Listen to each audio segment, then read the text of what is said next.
Welcome to 10 Kids, 2 Docs. I'm Dr. Vivian Carlin, and I'm joined by my dear friend and co-host, Dr. Sylvia Bank. Between our two households, we're navigating life with 10 children, so we know how chaotic parenting can be. As Johns Hopkins trained pediatricians, we also know the science. Our goal is to bring you the best of both worlds, medically sound, trustworthy advice, and practical, real-world insights as we dive into the trials and triumphs of parenting. Please note this podcast is not intended to be a substitute for medical advice, diagnosis, or treatment from your doctor. So Sylvia, what are we talking about today? So today we're talking about night terrors, sometimes also called sleep terrors, which is different than nightmares.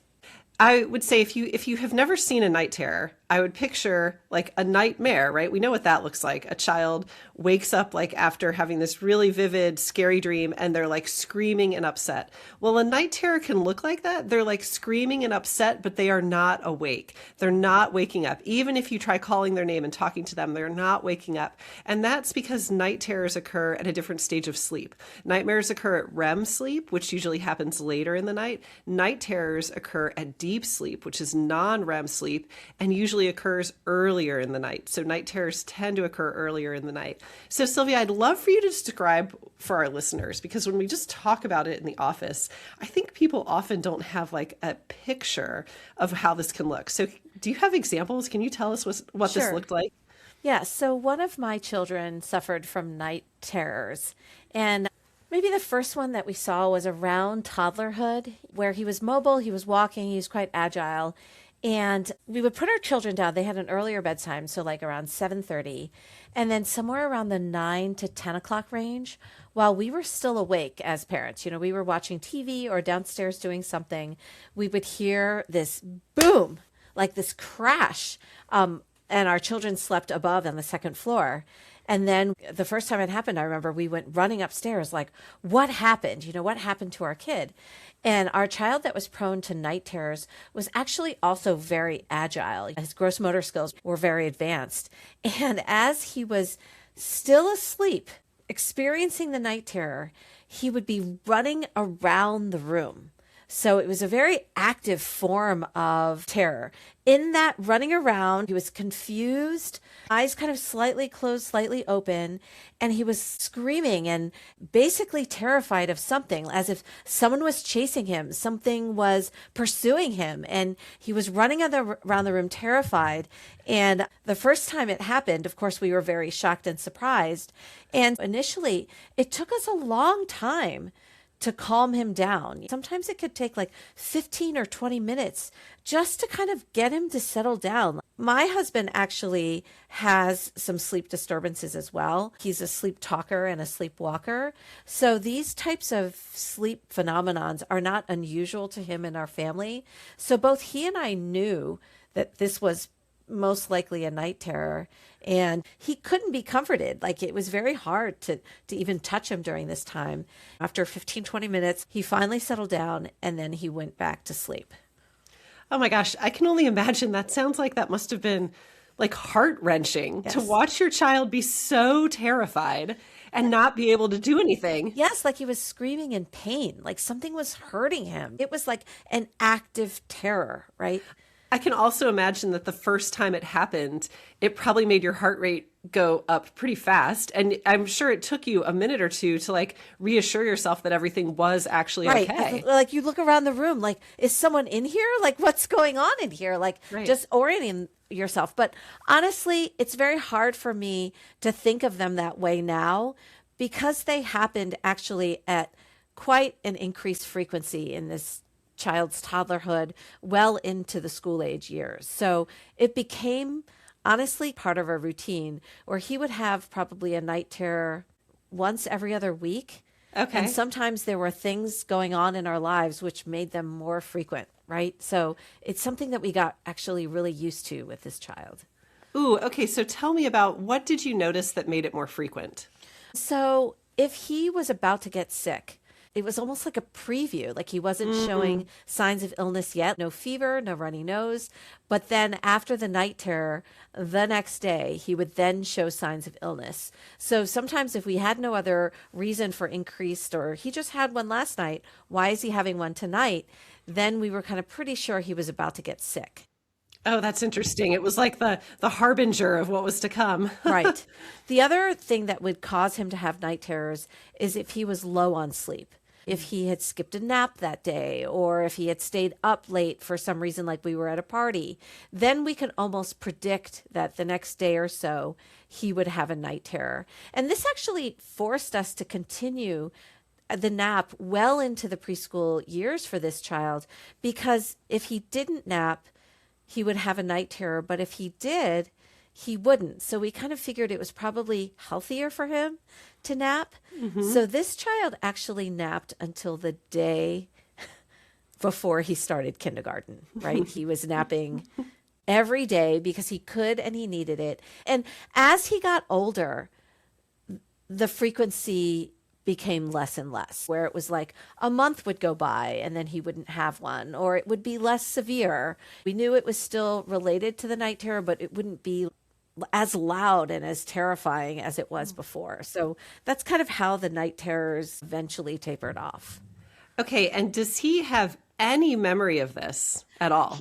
He does not remember a single night terror, but he remembers us talking about it, right? Like his memory of it is probably us commenting. And honestly, I have to admit, we actually did video him sometimes. And when he sees the video of it, he's like, no, I don't want to watch that. I don't want to see myself like that. It's more than just embarrassing. It sounds like something out of a horror movie. Yes. I have this image in my mind that would just draw so much anxiety as a parent to watch. They're not themselves. They're not awake. And knowing your child and not being able to snap them out of that state immediately can be very scary for parents, right? Yeah. So I want to contrast this, what you've said, to what I experienced as a parent, because I had one child who was very prone to nightmares.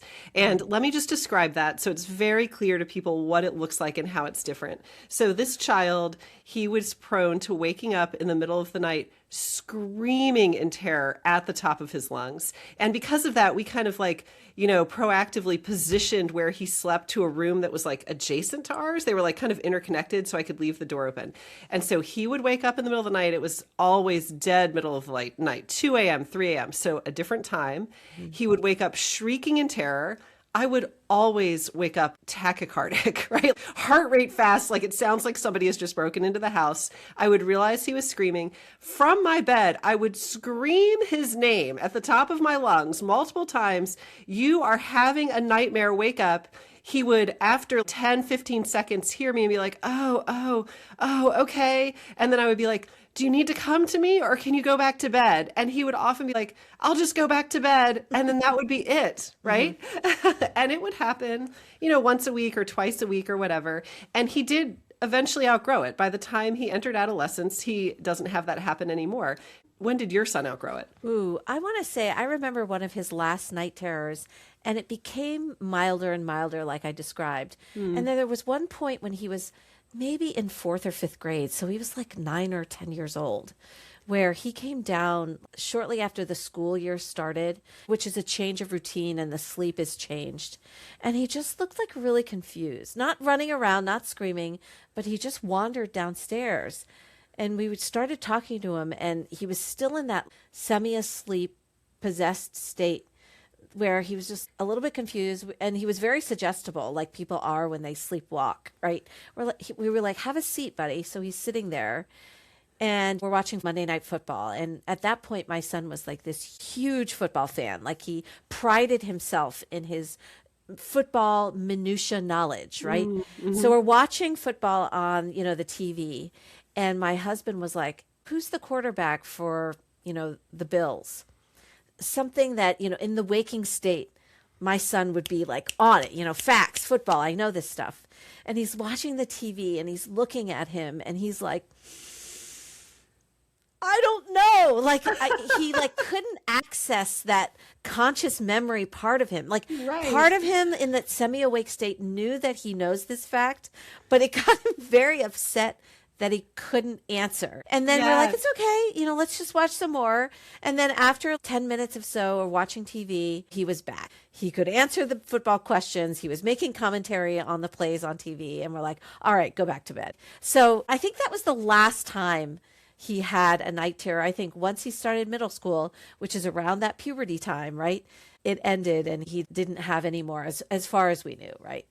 Okay, that brings up an interesting point because we do know that about a third of the kids that have night terrors do go on to develop sleep talking or sleepwalking as part of it in childhood.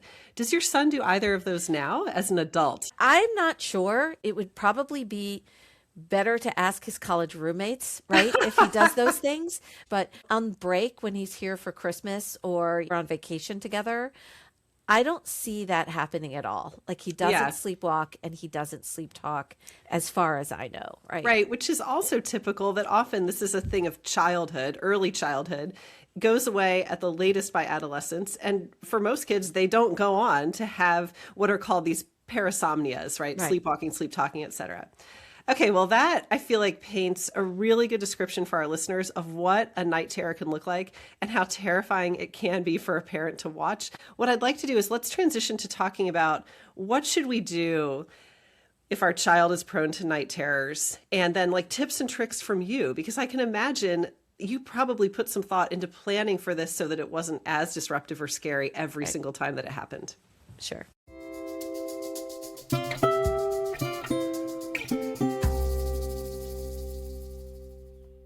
Okay, so I just want to review for parents and listeners what healthychildren.org has to say about night terrors. During a night terror, your child might cry uncontrollably.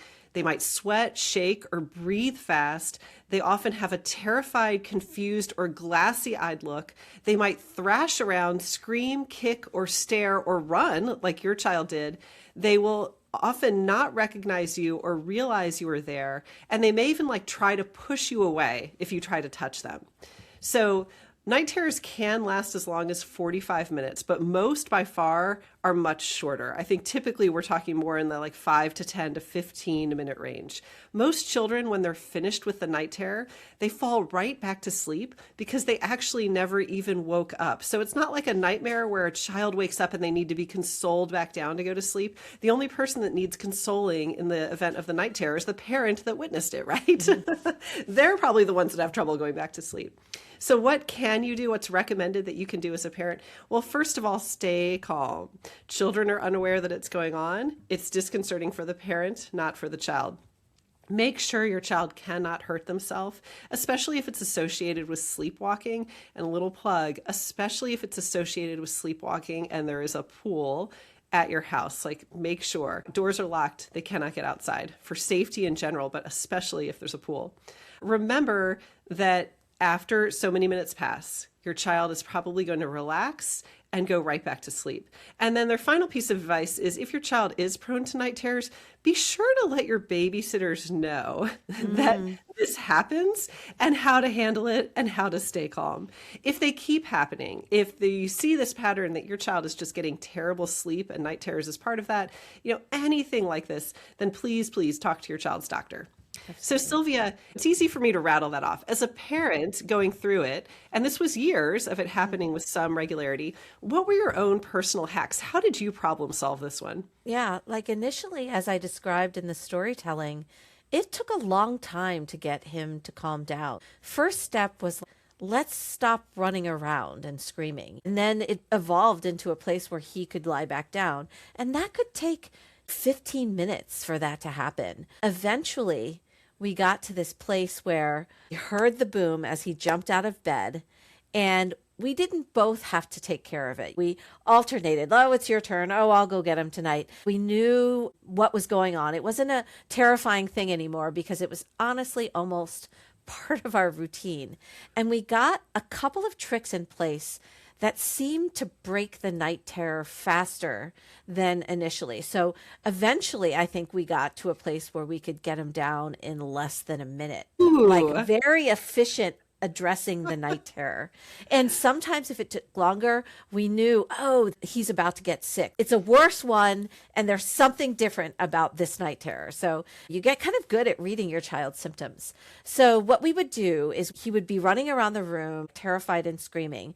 We would turn the light on. Sometimes people are like, keep it dark, it irritates them. We would turn the light on, and transiently, sometimes there was a shock with the light, but we felt like that helped him kind of overcome the night terror sooner. Then a trick that used to work every time is we would take him to the bathroom.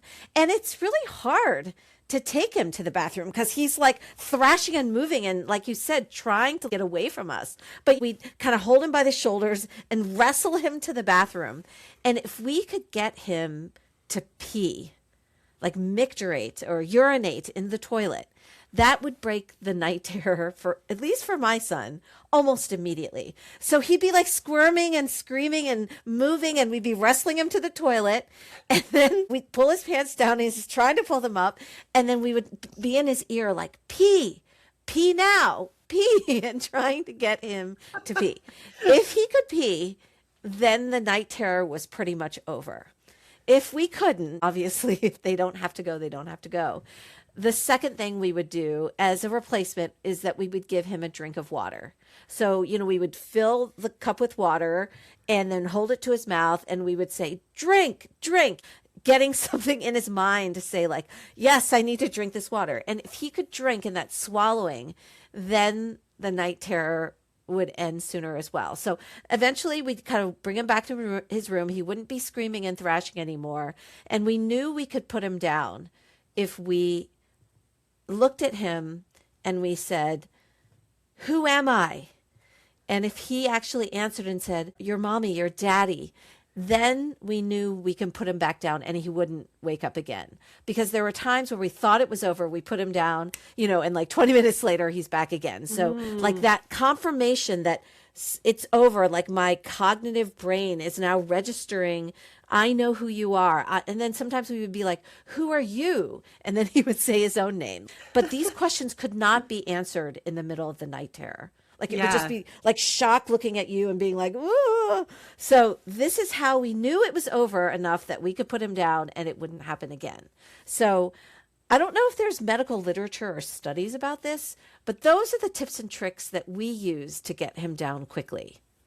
Yeah. I love that most likely those specific methods will work for a small percentage of children. Yeah. But you had the confidence to read your own child, try things and see if they worked or didn't work, and experiment with just knowing that all you had to do was be in the bounds of making sure your child was safe, right?